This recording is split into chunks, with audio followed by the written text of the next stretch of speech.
الحمد لله رب العالمين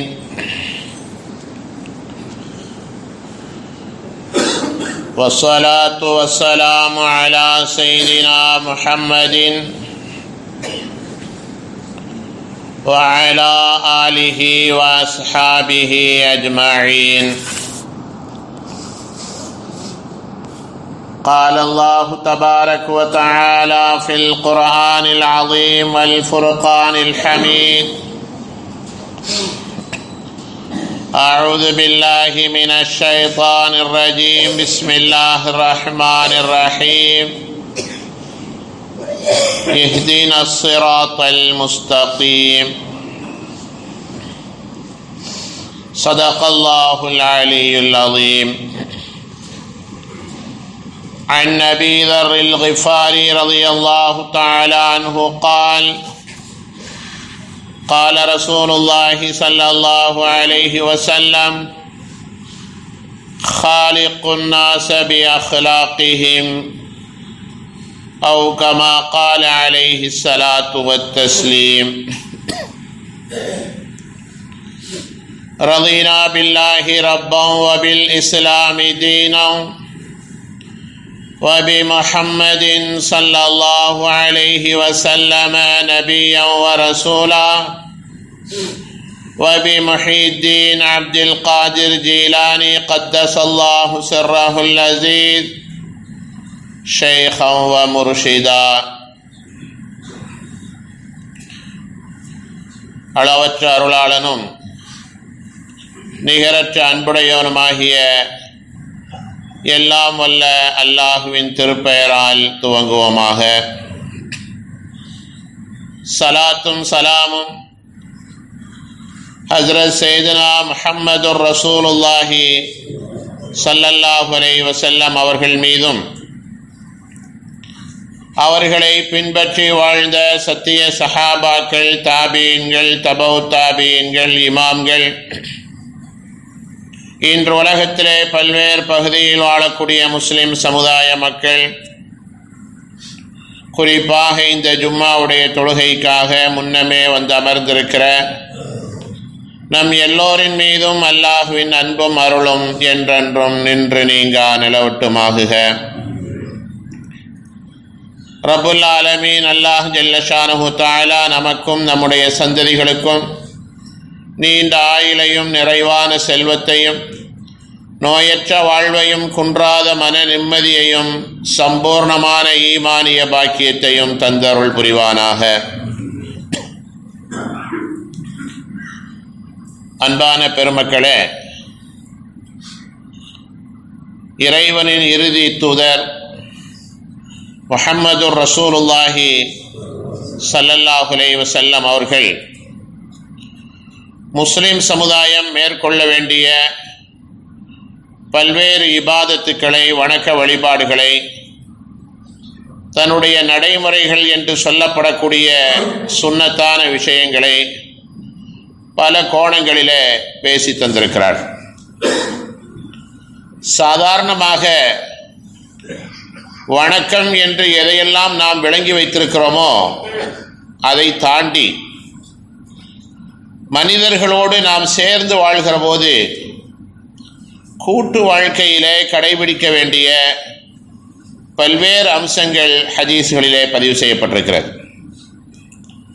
இந்த உலகத்தில் எந்த ஒரு மனிதனும் நான் தனி மனிதனாக வாழ்ந்து மரணித்து நான் இறைவனிடம் போய் சேர்ந்து விடுவேன் என்று சொல்ல முடியாது.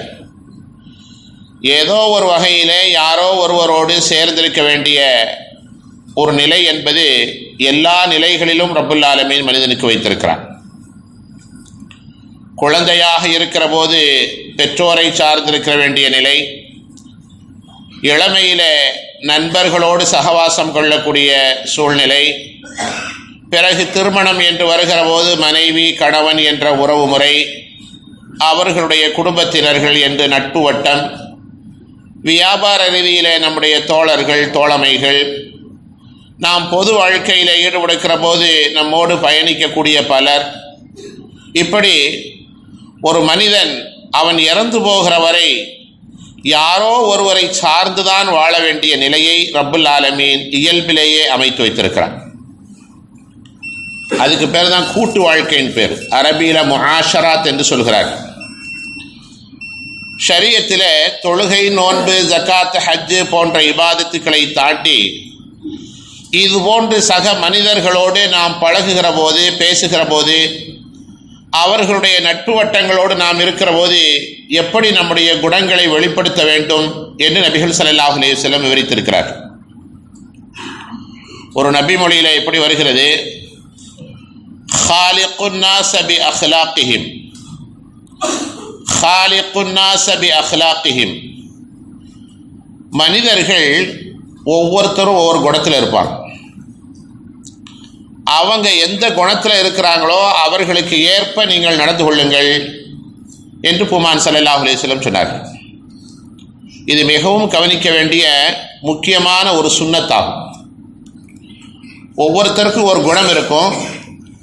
அவர்களுடைய குணங்களுக்கு ஏற்ப உங்களை நீங்கள் பக்குவப்படுத்திக் கொள்ளுங்கள். நம்மள சில பேர் நம்ம சொல்லுவோம்ல, நான் இப்படித்தான் இருப்பேன், என்னை யாரும் வளைக்க முடியாது, அசைக்க முடியாது, மாற்ற முடியாது அப்படின்னு சொல்லுவோம்ல. அப்படி சொல்லக்கூடாதுன்னு தெரியுது இந்த ஹதீஸில். ஏன்னா சில பேர் ரொம்ப வெட்க உணர்வு உள்ளவங்களாக இருப்பாங்க. இப்போ அவர்களுக்கு தகுந்த மாதிரி நம்ம நடந்துக்கணும். சில பேர் ரொம்ப கோப உணர்வு உள்ளவங்களாக இருப்பாங்க. அது ரப்புல் ஆலமீன் கொடுத்திருக்கிற தன்மை. இப்போ அவர்களுக்கு ஏற்ப நம்முடைய செயல்பாடுகளை, நம்முடைய பேச்சுக்களை, நம்முடைய நடவடிக்கைகளை நாம் அமைத்து கொள்ள வேண்டும். சில பேர் ரொம்ப கருமித்தனம், கஞ்சத்தனம் உள்ளவர்களாக இருப்பார்கள். சில பேர் ரொம்ப செலவாளியாக இருப்பாங்க. நம்ம குடும்பங்களில், நம்முடைய நட்பு வட்டத்தில் நம்ம ஒவ்வொருத்தரையும் மனசில் வச்சுக்கிட்டு யோசனை பண்ணி பார்த்தோம்னா கரெக்டாக தெரியும். எல்லாருமே ஒரே மாதிரி இருக்கணும் அப்படின்னு சொல்லி எதிர்பார்க்கிறது தப்பு. ஒவ்வொருவரும் அவர்களுடைய குணங்களுக்கு ஏற்ப இந்த உலகத்திலே வாழ்ந்து கொண்டிருப்பார்கள். அவர்களோடு நம்முடைய தொடர்பு ஏற்படுகிற போது தேவைக்கு ஏற்ப நாம் அவர்களை போன்று பக்குவமாகிக் கொள்ள வேண்டும் என்பதுதான் இந்த நபிமொழியுடைய கருத்தாகும். خالقுன் நாஸ பி அக்லாகிஹிம், ஒரு அரை வரிதான். خالقுன் நாஸ பி அக்லாகிஹிம், மக்கள் அவர்களுடைய இயல்பான குணங்களுக்கு ஏற்ப உங்களை நீங்கள் அமைத்துக் கொள்ளுங்கள், அவர்களோடு நட்பு பாராட்டுங்கள் என்று பெருமான் ஸல்லல்லாஹு அலைஹி வஸல்லம் சொன்னார். இந்த அரை வரி ஹதீஸில் ஏராளமான விளக்கங்கள், விரிவுரைகள், நபிகள் ஸல்லல்லாஹு அலைஹி வஸல்லம் எப்படி நடந்து கொண்டார்கள் என்ற நடைமுறை சம்பவங்கள் ஏராளமாக எழுதப்பட்டிருக்கிறது. நாம் அடிக்கடி கேள்விப்பட்ட செய்திகளாக இருந்தாலும் நினைவுபடுத்தி கொண்டே இருக்க வேண்டிய முக்கியமான ஒரு அம்சமாக இருக்கிறது. ஏன்னா இது ஒரு முக்கியமான இபாதத் என்று சொல்லப்பட்டிருக்கிறது. மக்களோடு பழகுகிற போது அவர்களுடைய தன்மைக்கு ஏற்ப நம்மை மாற்றி அமைத்துக் கொள்வதும் ஒரு இபாதத், ஒரு வழக்கம் என்று சொல்லப்பட்டிருக்கிறது. அப்படியானால் அது சம்பந்தமான விரிவான விளக்கங்களை நாம் தெரிந்து கொண்டு அதை நாம் செயல்முறைக்கு கொண்டு வர வேண்டும்.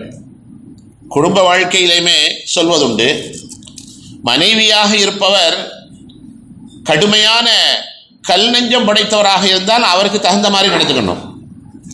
சில பேர் பார்த்தீங்கன்னா என்ன சொன்னாலும் அழுவாங்க. அப்படி சில பேருடைய மனோநிலை இருக்கும். அப்படியானால் அந்த இடத்திலே கணவன் தன்னுடைய கடுமையை காட்டக்கூடாது. தவறுகள் நடக்கிற போது, தனக்கு பிடிக்காத காரியங்கள் நடக்கிற போது, ஷரியத்திற்கு புறம்பான காரியங்கள் நடக்கிற போது அதை மென்மையாகத்தான் கையாள வேண்டும். இப்போ அவர்களுடைய மனோநிலைக்கு ஏற்பதான் நாம் நடந்து செல்ல வேண்டும் என்பது ஷரியத்துடைய திட்டமாகும். குடும்ப வாழ்க்கையில் அதனால தான் கணவனையும் மனைவியையும், ஆணையும் பெண்ணையும் அல்லாஹ் சொல்லும்போது ஆடை என்று வர்ணிக்கிறான்.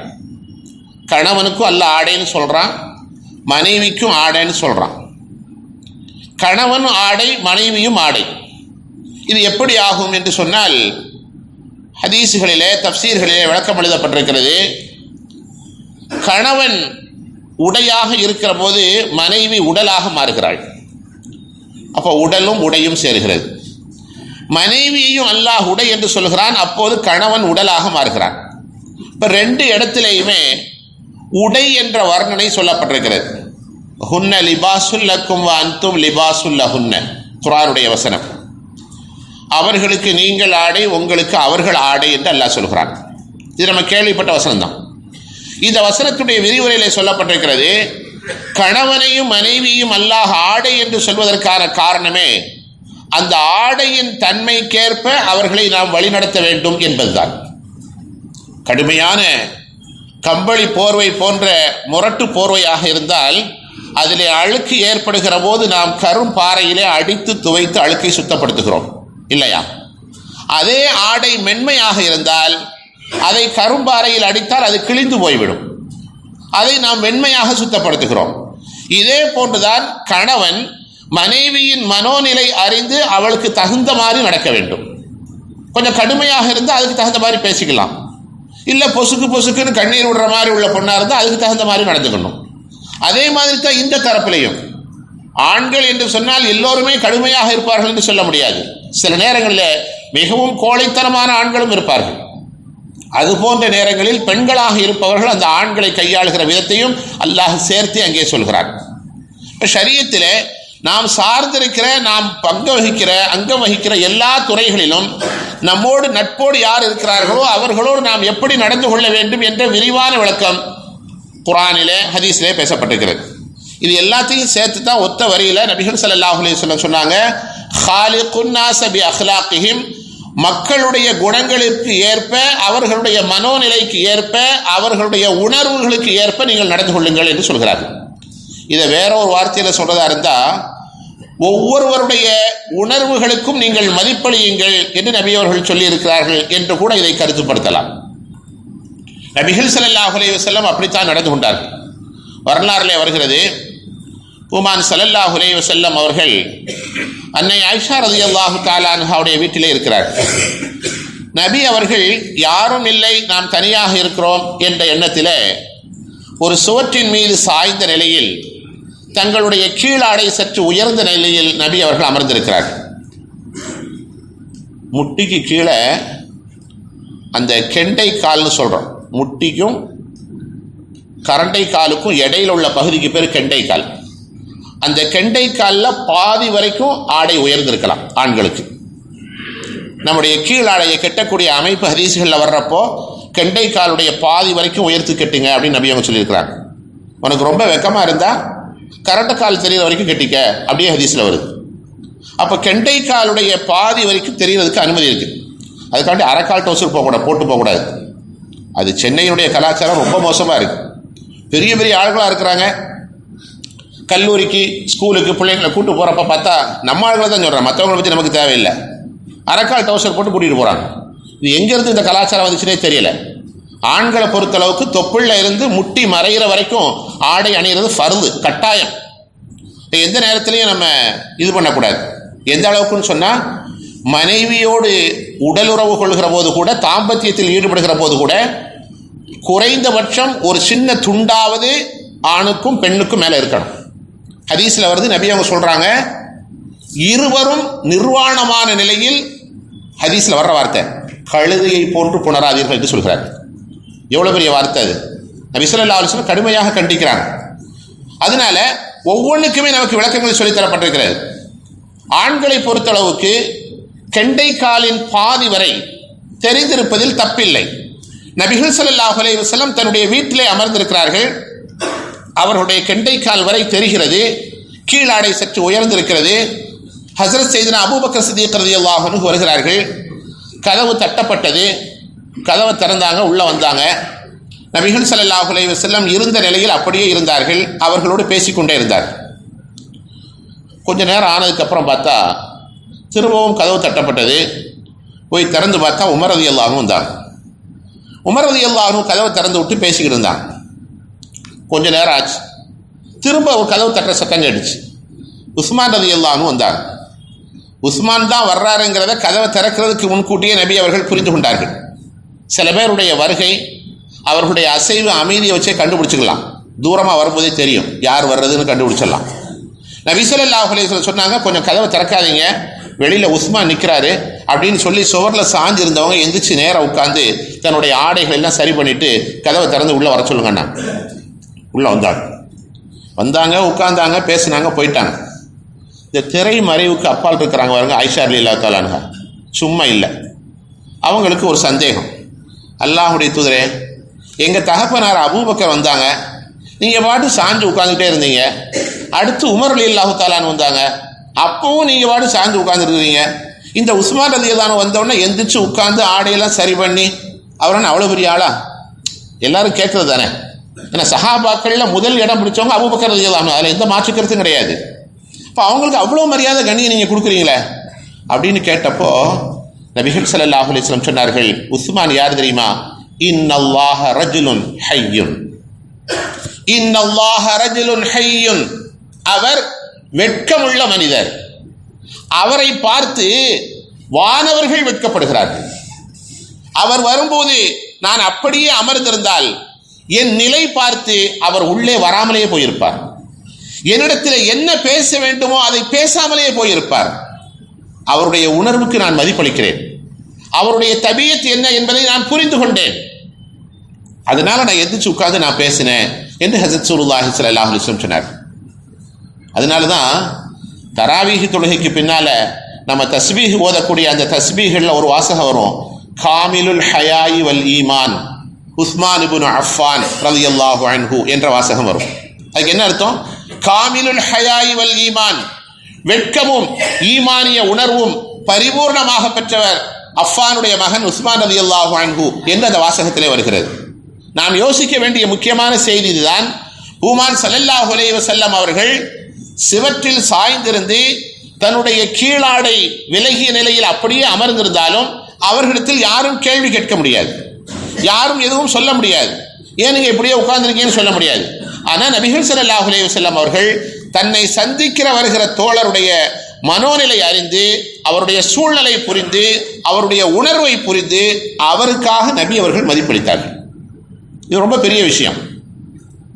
ஹதீஸ்ல வருது, பூமான் ஸல்லல்லாஹு அலைஹி வஸல்லம் சொல்கிறார்கள், ஒரு மிகப்பெரிய கொடை வள்ளல், ஹாத்தம் தாயின் பேர், மிகப்பெரிய கொடை வள்ளல், அவருடைய மகன் வருகிறார். நபிகள் ஸல்லல்லாஹு அலைஹி வஸல்லம் அவருக்கு மதிப்பளித்தார்கள். எல்லாம் கேட்டாங்க, என்ன இது அப்படின்னு, என்ன காரணத்தான் மதிப்பளிக்கிறீங்க அப்படின்னு. எல்லோராலும் மதிப்பளிக்கக்கூடிய அந்த மனிதருக்கு நானும் மதிப்பளிக்க வேண்டும், இதுதான் இஸ்லாத்தினுடைய பண்பாடு என்று பூமான் ஸல்லல்லாஹு அலைஹி வஸல்லம் சொன்னார்கள். மக்களால் மதிப்பளிக்கப்படக்கூடிய ஒரு மனிதர் என்னிடத்திலே வருகிற போது அவருடைய தனிப்பட்ட செயல்பாடுகள், கூடுதல் குறைவுகள், ஈமான் இல்லை என்பதெல்லாம் அப்பாற்பட்டு ஒரு மனிதர் வந்தால் அவருக்கு நாம் மதிப்பளிக்க வேண்டும். இன்று வரைக்கு முஸ்லீம்கள் அப்படித்தானே இருக்கிறார்கள். ஒரு தேர்தல் நடக்கிறது, ஏதோ ஒரு சூழ்நிலை நடக்கிறது, யார் யாரெல்லாமோ பள்ளிவாசலுக்கு வருவாங்க. அவர்களுக்கு மேலே நமக்கு தனிப்பட்ட விருப்பு வெறுப்புகள் இருக்கும், கொள்கை ரீதியான மாற்றங்கள் இருக்கும். ஆனால் நம்மை தேடி ஒருவர் வருகிற போது அவருடைய சூழ்நிலைக்கான மதிப்பையும் மரியாதையும் முஸ்லீம் சமுதாயம் கொடுத்து கொண்டே இருக்கிறது. அது ஒரு சுன்னத். நபிகள் ஸல்லல்லாஹு அலைஹி வஸல்லம் இப்படித்தான் நடந்து கொள்ள வேண்டும் என்று நமக்கு பணித்திருக்கிறார். ஹதீஸிலே வருகிறது, ஹஸரத் ரசூலுல்லாஹி ஸல்லல்லாஹு அலைஹி வஸல்லம் அவர்கள் சஹாபாக்கள் கூடியிருந்த ஒரு சபையிலே ஒரு நேரம் பேசிக் கொண்டிருந்தார்கள். என் அருமை தோழர்களே, நான் நேற்றிரவு தூங்கிக் கொண்டிருக்கிற போது ஒரு கனவு கண்டேன். கனவிலே நான் சுவனம் போய் கொண்டிருக்கிறேன். நபிமார்களுடைய கனவுங்கிறது வஹி, நம்ம கனவு அவங்க கனவு ஒன்று கிடையாது. நபி அவர்கள் சொல்கிறார்கள், நான் ஒரு கனவு கண்டேன், அந்த கனவிலே நான் சுவர்க்கத்துக்கு போய் கொண்டிருக்கிறேன். அங்கே பார்த்தால் அழகான ஒரு மாளிகை தெரிந்தது. அங்கே இருக்கக்கூடிய மாளிகைகள் எல்லாத்தையும் விட இது ரொம்ப உயர்வாக இருந்தது. என்னுடைய கண்களை கவரக்கூடிய அளவில் இருந்தது. நான் அந்த மாளிகைக்கு பக்கத்திலே போய்விட்டேன். எந்த அளவுக்கு ரொம்ப ரம்மியமாக அழகா இருந்துச்சுன்னா உள்ள போகணும்னு ஆசை எனக்கு வருகிறது. பக்கத்தில் இருக்கிறவங்கள்ட்ட கேட்டேன், இது யாருடைய மாளிகை என்று கேட்டேன். சொன்னார்கள், இது உமர் ரலியல்லாஹு அன்ஹுடைய மாளிகை, அல்லாஹ் இதை ஏற்படுத்தி வைத்திருக்கிறார் என்று சொன்னார்கள். நபி அவர்கள் சொல்கிறார்கள், இந்த வார்த்தையை நான் கேட்டபோது, கனவிலே எனக்கு இது சொல்லப்பட்ட போது உமருடைய ரோஷம் எனக்கு நினைவுக்கு வந்தது. உமர் ரலியல்லாஹு தஆலா கடுமையான கோபக்காரங்க, நமக்கு தெரியும்ல வரலாறுல, எங்க பார்த்தாலும் முதல்ல தான் நிற்பாங்க. உமருடைய ரோஷம் எனக்கு நினைவுக்கு வந்தது. நான் பாட்டுக்கு உள்ள போயிட்டு அதுக்கப்புறம் இங்க வந்து சொன்ன உடனே, ஏன் மாளிகையில என்கிட்ட கேட்காம ஏன் போயிட்டீங்கன்னு அவர் கேட்டாருன்னா நிச்சயமா கேட்க மாட்டாங்க. ஆனா நபி அவர்கள் சொல்கிறார்கள், உமருடைய ரோஷம் எனக்கு நினைவுக்கு வந்தது, நான் உள்ளே போகாமலேயே திரும்ப வந்துவிட்டேன் என்று சொன்னபோது அந்த சபையில் உமரும் இருந்தார். இந்த வார்த்தையை கேட்ட உடனேயே அவர்களை அறியாமல் கண்ணீர் வருகிறது. அவ அலைக்க யா ரசூலல்லாஹ் அகாரு, அவ அலைக்க யா ரசூலல்லாஹ் அகாரு, உங்களின் மீது நான் ரோஷம் கொள்ள போகிறேன். நான் கோபக்காரங்கிறது உண்மைதான், என் பொருளை யாரும் தொட்டா எனக்கு பிடிக்காதுங்கிறது உண்மைதான். ஆனா அது மற்றவங்களுக்கு தானே, உங்க மேல நான் எப்படி ரோஷம் கொள்வேன், நீங்க போயிட்டு வந்திருக்கலாமே என்ற கருத்துப்பட உமர் ரலியல்லாஹு அன்ஹு கேட்டார். நாம் சிந்திக்க வேண்டிய செய்தி என்ன தெரியுமா? நபிகள் ஸல்லல்லாஹு அலைஹி வஸல்லம் அவர்களாக இருந்தாலும் கூட தன்னுடைய தோழர் உமர் வாழ்நாளில் உலகத்தில் வாழும் நாலு காலத்தில் எப்படி பழகி கொண்டிருக்கிறார் என்பதை பார்க்கிறார்கள். அவருடைய உணர்வு என்ன என்பதை புரிகிறார்கள். அவருடைய கோபதாபங்களை விளங்கிக் கொள்கிறார்கள். அதற்கு ஏற்ப தன்னை மாற்றிக்கொண்டார்கள். இதைத்தான் நபி அவர்கள் சொன்னார்கள், ஹாலிகுன் நாஸ பி அஹ்லாகிஹிம், மக்களிடத்திலே நீங்கள் பழகுகிற போது அவர்களுடைய குணங்களுக்கு ஏற்ப நீங்கள் பழகிக் கொள்ளுங்கள். என்ன மாதிரியே எல்லாரும் வரணும் நீங்க எதிர்பார்க்காதீங்க. ஒவ்வொருத்தருக்கும் ஒரு விஷயம் இருக்கும், ஒவ்வொருத்தவங்களுக்கும் ஒரு விஷயம் பிடிச்சிருக்கும், அதுக்கு தகுந்த மாதிரி நீங்க போய்கிட்டே இருங்க. எல்லாத்தையும் உங்க கட்டுப்பாட்டுக்குள்ள கொண்டு வந்துடும் நீங்க எதிர்பார்க்காதீங்க. நம்ம குடும்பத்திலே அது முடியுதா? யோசனை பண்ணி பாருங்க. 4 பேர் இருக்கோம், 5 பேர் இருக்கோம், ஏதாவது செட் ஆகுதான்னு பாருங்க. யாராவது நம்ம பேச்ச கேட்கறாங்களான்னு யோசிங்க. ஒட்டுமொத்த சமூகமும் என்னுடைய கட்டுப்பாட்டுக்குள் வர வேண்டும் என்று எப்படி நாம் நினைக்க முடியும்? எப்படி அதை சரி செய்ய முடியும்? அவரவருடைய குணங்களுக்கு ஏற்ப சில விஷயங்களை நாம் கடத்தி கொண்டே போக வேண்டும். அப்படி இருந்தால் தான் வெற்றி பெற முடியும். பூமான் ஸல்லல்லாஹு அலைஹி வஸல்லம் அப்படித்தான் நடந்திருக்கிறார்கள். நபிகள் ஸல்லல்லாஹு அலைஹி வஸல்லம் அவருடைய வரலாறுகளிலே இதற்கு ஏராளமான செய்திகள் சான்றுகளாக அமைந்திருக்கிறது. ஒரு தடவை நபி ஸல்லல்லாஹு அலைஹி வஸல்லம் சொன்னார்கள், நான் இந்த ஆண்டு ரமலானுடைய மாதத்திலே கடைசி 10 நாட்களிலே இஅ்திகாஃப் இருக்க போகிறேன் என்று ஒரு அறிவிப்பை செய்தார்கள். எப்பவும் வருஷம் இஅ்திகாஃப் இருக்கிறது தான். ஹிஜ்ரி 2 நோன்பு கடமையாச்சு. ஹிஜ்ரி 2 மக்காவில் இருக்கிற வரைக்கும் நோன்பு கடமை இல்லை. மதீனாவுக்கு வந்து 2வது வருஷம் நோன்பு கடமையாச்சு. நோன்பு கடமையான வருஷத்தில் இருந்து தொடர்ந்து இஅ்திகாஃப் இருந்துகிட்டே இருக்காங்க நபி ஸல்லல்லாஹு அலைஹி வஸல்லம். ரமலானுடைய மாதத்தில் கடைசி 10 நாட்களில் பள்ளிவாசலில் தங்கி இருக்கிறது ஒரு மிகப்பெரிய சுன்னத்தான வணக்கம். நபிகள் ஸல்லல்லாஹு அலைஹி வஸல்லம் அந்த ஆண்டு சொல்கிறார்கள், நான் இஅ்திகாஃப் இருக்க போகிறேன். நபி அவர்களுடைய வஃபாத்து ஹிஜ்ரி 11. நபி ஸல்லல்லாஹு அலைஹி வஸல்லம் வஃபாத்துக்கு முன்னால் உள்ள வருஷத்தில் இந்த செய்தி நடக்கிறது, நான் இஅ்திகாஃப் இருக்க போகிறேன். ஆயிஷா ரலியல்லாஹு தஆலா அன்ஹா சொல்கிறார்கள், அல்லாஹ்வுடைய தூதர் அவர்களே, நானும் உங்கள் கூட இஅ்திகாஃப் இருக்கணும் எனக்கு ஆசை அப்படின்னு சொல்கிறாங்க. இப்போ பெண்கள் வந்து எப்படி இஅ்திகாஃப் இருக்கிறது? நபி ஸல்லல்லாஹு அலைஹி வஸல்லமுடைய ரவுலா தான் ஆயிஷா ரலியல்லாஹு தன்னுடைய வீடு. இப்போ அதை ஒட்டி ஒரு சின்ன கூடாரத்தை அமைச்சு அதிலேயே இருந்துக்கிட்டு இஅ்திகாஃபுடைய நியத்தோட நபி ஸல்லல்லாஹு அலைஹி வஸல்லத்துல ஒன்றா அமல்கள் செய்கிறத கற்றுக்கலாம் அப்படிங்கிற ஆர்வம் அவங்களுக்கு. ஆயிஷா ரலியல்லாஹு தஆலா அன்ஹா சொன்னார்கள், நானும் இஅ்திகாஃப் இருக்கிறேன் உங்களோடு. இந்த பேச்சு நடந்தவுடனே நபி ஸல்லல்லாஹு அலைஹி வஸல்லம் சரின்ட்டாங்க. சரி நீங்கள் இருங்க சொல்லிட்டு நபி அவங்க வெளியே போயிட்டாங்க. வெளியேனா வெளியூருக்கு போயிட்டாங்க. திரும்பி வந்து பார்க்குறாங்க, வரலாறுல வருகிறது, 8 கூடாரங்கள் மஸ்ஜித் நபவியினுடைய வளாகத்திலே இருந்தது. நபி ஸல்லல்லாஹு அலைஹி வஸல்லத்துடைய மனைவிமார்கள் அத்தனை பேரும் கொண்டு வந்து கூடாரத்தை போட்டாங்க. பூமான் ஸல்லல்லாஹு அலைஹி வஸல்லம் மொத்தம் 11 மனைவியரை திருமணம் முடிச்சிருந்தாங்க. ஏக காலத்தில் 9 மனைவியரோடு வாழ்ந்தாங்க. நபி ஸல்லல்லாஹு அலைஹி வஸல்லம் அவர்கள் ஆயிஷாவோடு இஅ்திகாஃப் இருப்பதற்கு அனுமதி கொடுத்து விட்டார்கள் என்று தெரிந்த உடனேயே எல்லா மனைவிமார்களுக்கும் அந்த ஆர்வம் வருகிறது, ஆசை வருகிறது. அது இயல்பு தானே. எல்லாம் கொண்டு வந்து தன்னுடைய கூடாரங்களை போட்டு விட்டார்கள். எல்லா கூடாரங்களை போட்டதுக்கப்புறம் பூமான் ஸல்லல்லாஹு அலைஹி வஸல்லம் வருகிறார். இல்லை வித்தியாசமாக இருக்குது மஸ்ஜிது நபவி, அங்கங்கே கூடாரங்கள் போடப்பட்டிருக்கு, இது என்ன? இல்லை யார சொல்லலாம், உம்மஹாத்துல் மோமினின் எல்லாம் கூடாரம் போட்டுக்கிறாங்க, அவங்க கூட இஅ்திகாஃப் இருக்க போகிறாங்களாம். என்னடா இது அநியாயமாக இருக்குது. அவ்வளோதான், எல்லா பள்ளிவாசலையும் அப்போ பொம்பளைகளை கொண்டாந்து இஅ்திகாஃப் வைக்கிற மாதிரி ஆகி போயிடும். பூமான் ஸல்லல்லாஹு அலைஹி வஸல்லம் யோசித்து விட்டு சொன்னார்கள், இந்த ஆண்டு நான் இஅ்திகாஃப் இருக்க போவதில்லை என்று அறிவித்து விட்டார். சுன்னத்தான ஒரு விஷயம், தொடர்ந்து செஞ்சுக்கிட்டு வந்த வளமையான அமல். ஆனால் நபி அவர்கள் சொன்னார்கள், இந்த ஆண்டு நான் இஅ்திகாஃப் இருக்க போவதில்லை. சொன்ன உடனே எல்லா கூடாரமும் காலி ஆயிடுச்சு. ஆயிஷா ரலியல்லாஹு தஆலான்ட்டு வந்து சொன்னாங்க, ஆயிஷாவே, உன்னைய திருப்திப்படுத்தணும் அப்படின்னு சொல்லிட்டு நான் இஅ்திகாஃப் இருந்தா மீதி உள்ள 8 மனைவிமாருடைய உணர்வுகளை நான் புண்படுத்தியதாக ஆகும். இல்லை நீங்கள்லாம் போங்க, நான் ஆயிஷா கூட மட்டும் இருந்துக்கிறேன் எப்படி சொல்ல முடியும்? இல்லை எல்லாருமே இருக்கட்டும் அப்படின்னு சொன்னால் அது ஒரு மிகப்பெரிய குழப்பத்துக்கு காரணமாக ஆயிரும். நபி அவர்கள் சொன்னார்கள், இந்த ஆண்டு நான் இஅ்திகாஃப் இருக்க போவதில்லை, எல்லா கூடாரமும் காலியாயிடுச்சு.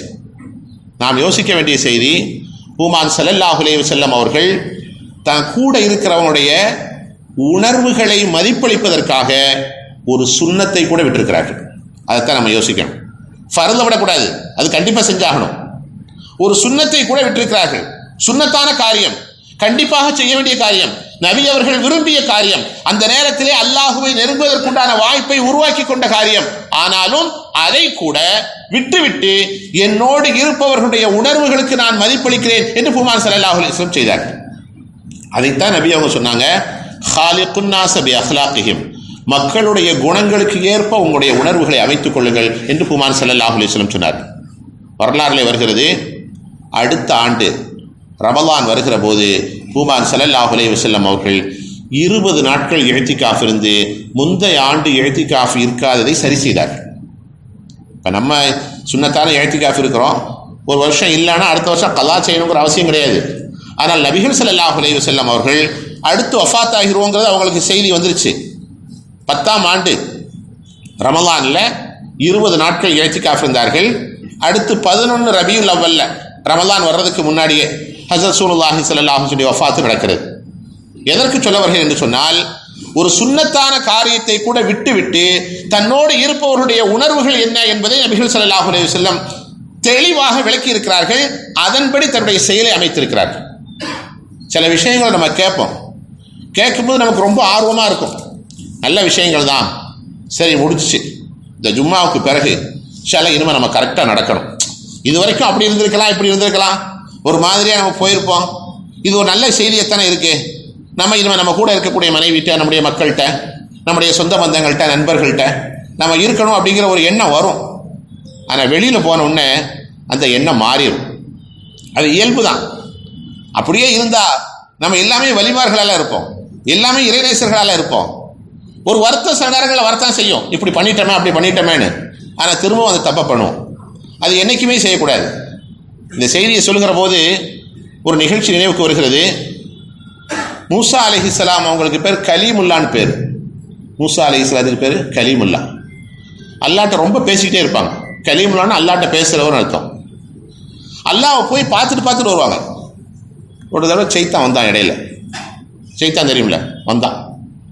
மூசாவே, நீங்கள் எப்போ பார்த்தாலும் போய் அல்லாவை பார்க்குறீங்க, நிறைய பேசிகிட்டே வர்றீங்க, நான் ஒரு தப்பு பண்ணிட்டேன், எனக்கு ஏதாவது மன்னிப்பு கிடைக்குமான்னு கொஞ்சம் கேட்டு பாருங்களேன் அப்படின்னு சொன்னான். என்ன தப்பு பண்ணேன்னு கேட்டான். உலகத்துக்குமே தெரியுமே, ஆதம் அலைஹிஸ்ஸலாத்தை களிமண் பொம்மையாக படைச்சி வச்சு சஜிதா செய்யின்னு சொன்னப்போ அவன் செய்ய மாட்டேன்ட்டான். மூசா அலைஹிஸ்ஸலாத்தில் அவன் சொன்னான், நான் சஜிதா செய்யாமல் விட்டுட்டேன், அல்லாஹ் என்னை தூக்கி விரட்டப்பட்ட ஷைத்தான் மர்தூத், விரட்டப்பட்டவன், ரஜீம், தூக்கி எறியப்பட்டவன் அப்படின்னு சொல்லி அல்லாஹ் என்னை தூக்கி போட்டான். இன்றைக்கு வரைக்கும் கவலையாக இருக்குது. நான் தௌபா செய்யணும்னு நினைக்கிறேன், பாவ மன்னிப்பு கேட்கணும்னு நினைக்கிறேன். நான் எப்படி தௌபா செஞ்சால் பாவ மன்னிப்பு கேட்டால் அல்லாஹ் ஏற்றுக்குவான், என்னை கொஞ்சம் கேட்டு வந்து சொல்லுங்களேன் அப்படின்னு. மூசா அலைஹிஸ்ஸலாத்துக்கு சந்தோஷம், பரவாயில்ல சைத்தானே திருந்துறான், அவனே மனமாதறான் போல தெரியுது. அல்லாட்ட போனாங்க, கேட்டாங்க, ரப்பே சைத்தான் வந்து மாற்ற போகிறேன். ஒரு சந்தோஷம் இருக்குல்ல, நம்ம மூலமாக ஒருத்தர் திருந்த போகிறேன்னு சொல்கிறான்னா அவங்களுக்கு எவ்வளோ பெரிய சந்தோஷமாக இருக்கும். போய் கேட்டாங்க. அல்லாஹ் சொன்னால், அது ஒரு பெரிய மேட்டர் இல்லை, ஆதம் அலைஹிஸ்ஸலாம் மௌத்தா போயிட்டாங்க, இப்போ அவங்க கபூர் இருக்குது, அந்த கபூரில் போய் அவனை சஜிதா செய்ய சொல்லு, நான் பாவத்தை பூரா மன்னிச்சிடுறேன் அப்படின்னு சொல்லி அனுப்புகிறான். மூசா அலைஹிஸ்ஸலாத்துக்கு சந்தோஷம், பரவாயில்ல இது சின்ன விஷயம் தானே. நேராக வந்தாங்க சைத்தான்ட்ட, எப்போ அவன் பாவம் தானே மன்னிக்கப்படணும், அந்த கபூரில் போய் சஜிதா செய் அப்படின்னு சொன்னான். இன்னும் அவன் சொன்னான், அந்த மனுஷன் உயிரோடு இருக்கிறப்பவே நான் சிதா செய்யலான்ட்டேன், இப்போ மௌத்தா போய் கபூரில் அடங்கினதுக்கப்புறம் அவரை போய் நான் சிதாவை செய்ய போகிறேன், அதெல்லாம் நடக்காது அப்படின்னு சொல்லி ஓடிட்டான். சைத்தான் வந்து தௌபா செய்கிற மாதிரி வருவான், நம்ம எண்ணங்களில் தௌபா செய்ய விடாமல் தடுப்பான். அதுதான் அவனுடைய குணம். நாம் அப்படி இருக்கக்கூடாது. எத்தனையோ விஷயங்கள் குர்ஆன்ல ஹதீஸ்ல பல்வேறு விளக்கங்கள் நாம் கேட்கிறோம். அதை செயல்படுத்த வேண்டும். எவ்வளவு பெரிய சிரமங்கள் வந்தாலும், எவ்வளவு பெரிய துன்பங்கள் வந்தாலும் என்னை நான் மாற்றிக்கொள்கிறேன் என்ற தௌபாவுடைய எண்ணத்தோடு வர வேண்டும். தௌபா என்ன தெரியுமா அர்த்தம்? செஞ்ச தப்ப வருந்தி அழணும், இனி செய்யக்கூடாதுங்கிற உறுதி இருக்கணும். நான் செய்ய மாட்டேன்னு சொல்லிட்டு திரும்ப போய் அதே தப்பை செஞ்சா அதுக்கு பேர் தௌபா கிடையாது. அல்லாஹ்வை ஏமாத்துறோம்னு சொல்லக்கூடாது, நம்மளை நாமே ஏமாத்துறோம்னு அர்த்தம். அது அல்லாஹுக்கு பிடிக்காது. அல்லாஹ்விடத்திலே நாம் மனம் வருந்தி நாம் செய்திருக்கக்கூடிய தவறுகளை எல்லாம் நினைத்து திருந்தி முழுமையாக முற்றிலுமாக அதிலிருந்து வெளியே வருவதைத்தான் ரப்புல் ஆலமீன் எதிர்பார்க்கிறான். ரப்புல் ஆலமீன் அல்லாஹ் ஜல்ல ஷானஹு தஆலா எனக்கும் உங்களுக்கும்